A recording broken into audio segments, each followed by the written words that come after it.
దాదాపు 250 ఏళ్ల చరిత్ర. ఒకప్పుడు తాగునీటి చెరువు, ఇప్పుడు నీటి కుంటగా మారింది. ఈ విషయాన్ని కళ్లకు కట్టినట్లు చూపింది బిగ్ టీవీ. 10 ఏళ్లు అధికారంలో ఉన్న బీఆర్ఎస్ సర్కార్ పట్టించుకోలేదు.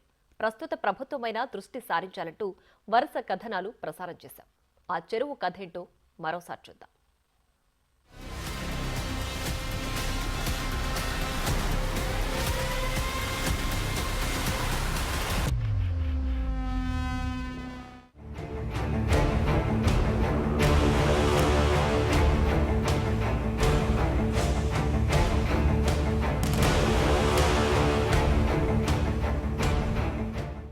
రెండు 250 ఏళ్ల చరిత్ర గల చెరువు.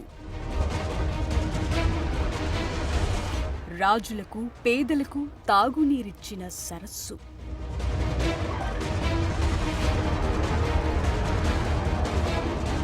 చరిత్రను చెరపట్టిన అక్రమార్కులు. నామరూపాలు లేకుండా చేసిన గత పాలకులు. ఇది చెరువ, మురికికుంట అనే దుస్థితి.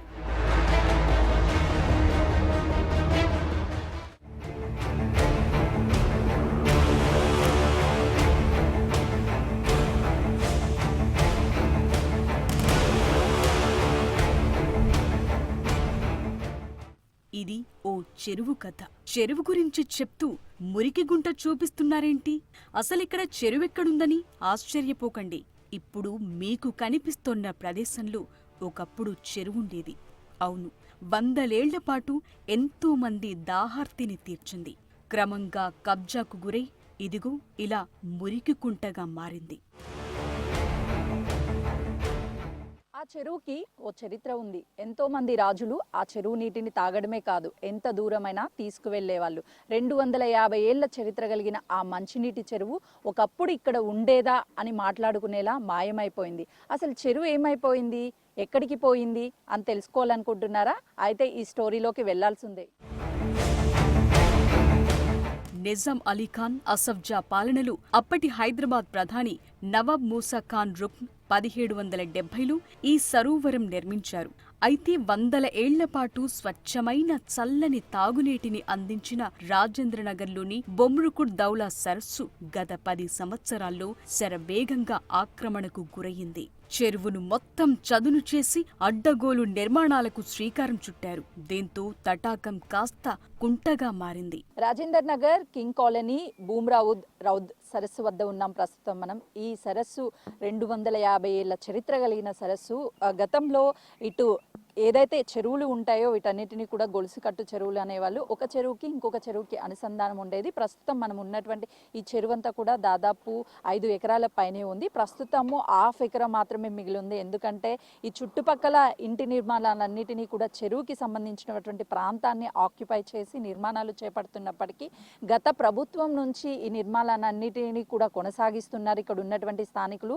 ఆ పెద్దల అండదండలతోనే ఈ మొత్తం కూడా వ్యవహారం నడిపిస్తున్నారు. ఎందుకంటే చెరువులకి సంబంధించినటువంటి ప్రాంతాన్ని కబ్జా చేయాలి అంటే ఖచ్చితంగా కూడా వీటి వెనక ఒక బడా నాయకుడు ఉన్నాడు స్థానికంగానని చెప్పేసి అనేక ఆరోపణలు వస్తున్నాయి. ప్రస్తుతం మనం చెరువును చూస్తున్నాం కదా, ఈ చెరువులో ఉన్నటువంటి వాటర్ ఎంతో స్వచ్ఛంగా ఉండేవి. ఎందుకంటే గతంలో ఈ వాటర్ని అటు రాజులు 250 సంవత్సరాల క్రితం నుంచి కూడా ఒక మంచి ఈ వాటర్ని తాగడము, అదేవిధంగా దూర ప్రాంతాలకి రాజులు తీసుకువెళ్తారు అని చెప్పేసి ఈ చెరువు గురించి ఎన్నో స్టోరీలు కూడా ఉన్నాయి. కానీ ఎంతో చరిత్ర ఉన్నటువంటి ఈ చెరువు కబ్జా అవుతున్నప్పటికీ అటు అధికారులు ఎవరు పట్టించుకున్నటువంటి పరిస్థితి ఉంది. ప్రస్తుతం మనం చూస్తున్నాం కదా, చెరువులో ఉన్నటువంటి తాగే నీటిని ప్రస్తుతం గేదెలు ఏవైతే ఉంటాయో ఆ గేదెలు స్నానం చేస్తున్నటువంటి పరిస్థితి ఉంది. అంటే చుట్టూ కూడా అటు మొత్తం గ్రీనరీ పెరిగిపోయింది. అంటే ఈ మొక్కలు ఏవైతే ఉంటాయో గుర్రపు డెక్క అంటారు, ఇదంతా చెరువులో అటు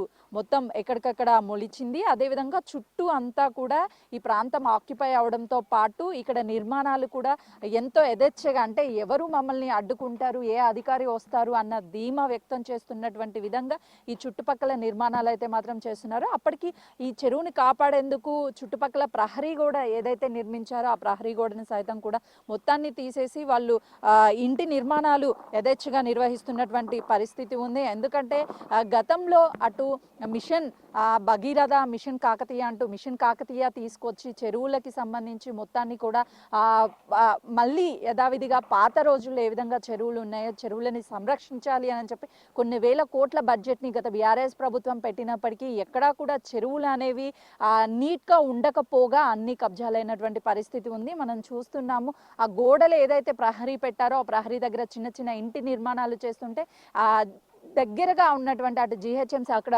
విజువల్లో చూస్తున్నాము అధికారికంగా అంటే ఆఫీస్ నుంచి జీహెచ్ఎంసీ ఆఫీసర్స్ ఇక్కడికి వచ్చి కూర్చున్నప్పటికీ వాళ్ళ ఎవరైతే స్టాఫ్ ఉంటారో వాళ్ళని తీసుకొచ్చి ఇక్కడ కూర్చోపెట్టినప్పటికీ కూడా ఈ చుట్టుపక్కలంతా నిర్మాణాలు యథేచ్ఛగా నిర్వహిస్తూనే ఉన్నారు. దాదాపు 3 ఎకరాల పాటు ఈ చెరువుకి సంబంధించినటువంటి 3 ఎకరాల పాటు అక్కడ కబ్జా ఏదైతే మనకి చుట్టూ రేకులతో నిర్మించారో అదంతా ఆ ప్రాంతం అంతా కూడా కబ్జాకి గురి అయింది.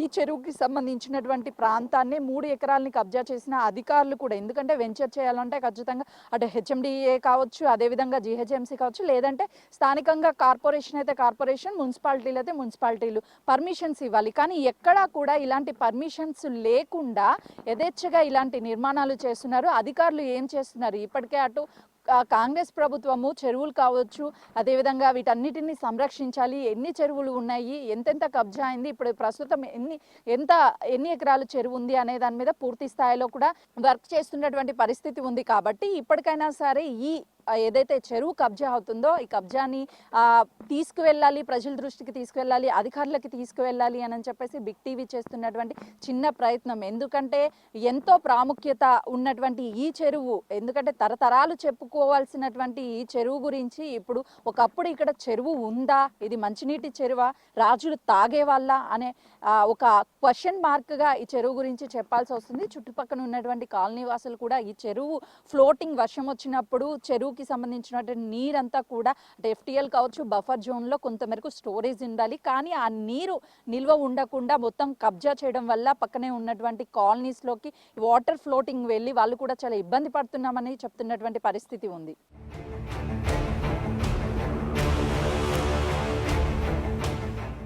పదేళ్లలో చెరువు ఏ మేరకు కబ్జాకు గురైందో తెలిస్తే మీ మైండ్ బ్లాంక్ అవ్వటం పక్కా.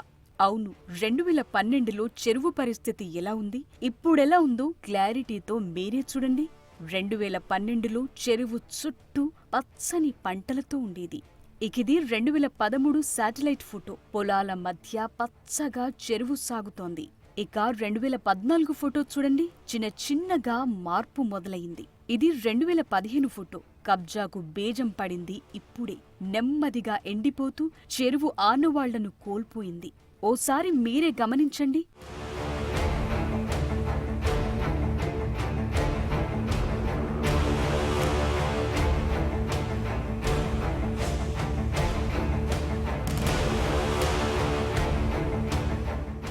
ఇక 2017 విషయానికొచ్చేసరికి మీరే చూడండి, చెరువు కళ కోల్పోయి ఆక్రమణకు ఎలా గురయ్యిందో. చెరువు చుట్టూ గోడను కట్టి వెంచర్ లేపారు, రోడ్డు నిర్మించారు.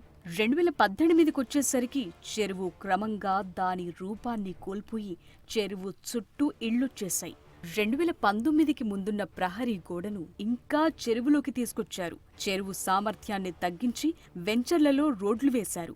2020లో కట్టడాలు పెరిగిపోయాయి. 2022లో దాదాపు ఇళ్లు కట్టేశారు. క్రమంగా చెరువు ప్రాబల్యం కోల్పోతూ వచ్చింది.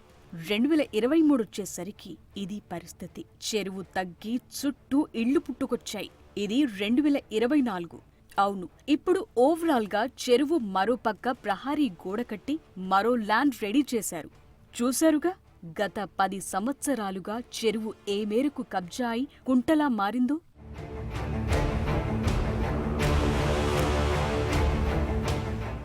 ఇక్కడ 100 ఏళ్ల నుంచి సరస్సు ఉండేదని అనేక పుస్తకాల్లో ప్రస్తావించారు.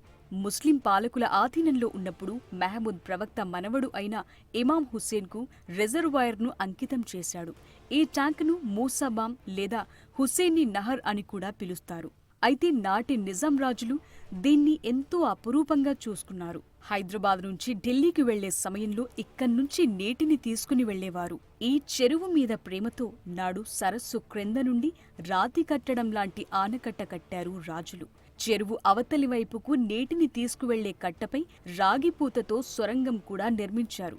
అందులో అనేక రకాల మూలికలు నింపారు. తద్వారా నీరు ఔషధ గుణాలతో నిండి ఉంటుందని, అయితే హెచ్ఎండీఏ ఏర్పాటు చేసిన పార్కును ఆనుకుని డ్యాంకు అవతలి వైపు నీటి వనరు ఉన్నప్పటికీ సొరంగాన్ని వెలికితీసేందుకు ఇప్పటి వరకు ఎలాంటి ప్రయత్నం చేయలేదు.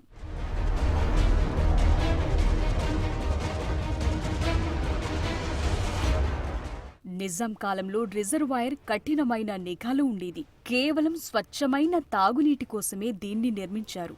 ఇక్కడ స్నానం చేయటానికి, బట్టలు ఉతకటానికి, గేదెల స్నానాలు వంటి కార్యక్రమాలను నిషేధించారు.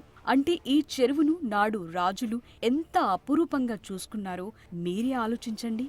అలాంటి చెరువు అభివృద్ధి చేయకపోగా గత ప్రభుత్వ హయాంలో చెరపట్టారు. ఇష్టానురీతిగా వ్యవహరించి సొమ్ము చేసుకున్నారు. బామ్రుక్ను ఉద్దౌలాను ఆక్రమించటానికి చాలా సంవత్సరాలుగా అనేక ప్రయత్నాలు జరిగాయి. ఆక్రమణలపై నేషనల్ గ్రీన్ ట్రిబ్యునల్లో కేసు కూడా పెండింగ్లో ఉంది. ఆ తరుణంలో సర్వే నంబర్ 42 6 ఎకరాల భూమి తమదేనని ఓ వ్యక్తి హైకోర్టును ఆశ్రయించాడు. Municipal administration and urban development department, HMDA, irrigation మరియు రెవెన్యూ శాఖలను ప్రతివాదులుగా పేర్కొంటూ నా భూమి విషయంలో అధికారులు జోక్యం చేసుకోవద్దని, అధికారులకు ఆదేశాలు జారీ చేయాలని కోర్టుకు వేడుకున్నారు. అయితే పిటిషనర్ పేర్కొన్న సర్వే నెంబర్ 42లో 12 ఎకరాల కంటే ఎక్కువ విస్తీర్ణంలో ఉంది. ఇందులో 3.5 ఎకరాల్లో చెరువుంది. అయితే మరో విషయం ఏంటంటే చెరువులు ప్రైవేటు వ్యక్తుల పేరు మీదున్న వాటిలో ఎలాంటి కార్యకలాపాలు చేయటం నిషేధం.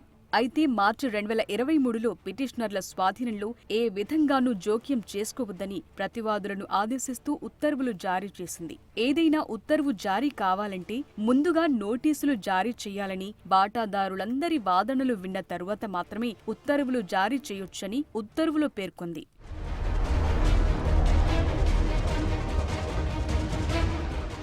ఈ కబ్జాలను ఆపటానికి గత ప్రభుత్వం ఎలాంటి ప్రయత్నాలు చేయలేదు. పైగా పొరుగున ఉన్న రాఘవేంద్ర కాలనీ వాసులు చెరువు కబ్జాతో వర్షాకాలంలో కాలనీలు నిండిపోతున్నాయని పోలీసులను ఆశ్రయించారు. అనంతరం కలెక్టర్కు లేఖ రాశారు. అయితే ఈ విషయం కోర్టు పరిధిలో ఉండడంతో పోలీసులు కేసు నమోదు చేసేందుకు నిరాకరించారు. ఇక క్షేత్రస్థాయి అధికారులు ఆక్రమణలు అడ్డుకునే ప్రయత్నం చేసినప్పటికీ వారిపై బెదిరింపులకు దిగుతున్నారు అక్రమార్కులు. కబ్జాదారులు చెరువుల స్థలాలను కూడా బహిరంగంగా ఆక్రమిస్తున్నారంటే పరిస్థితి ఎలా ఉందో అర్థం చేసుకోవచ్చు.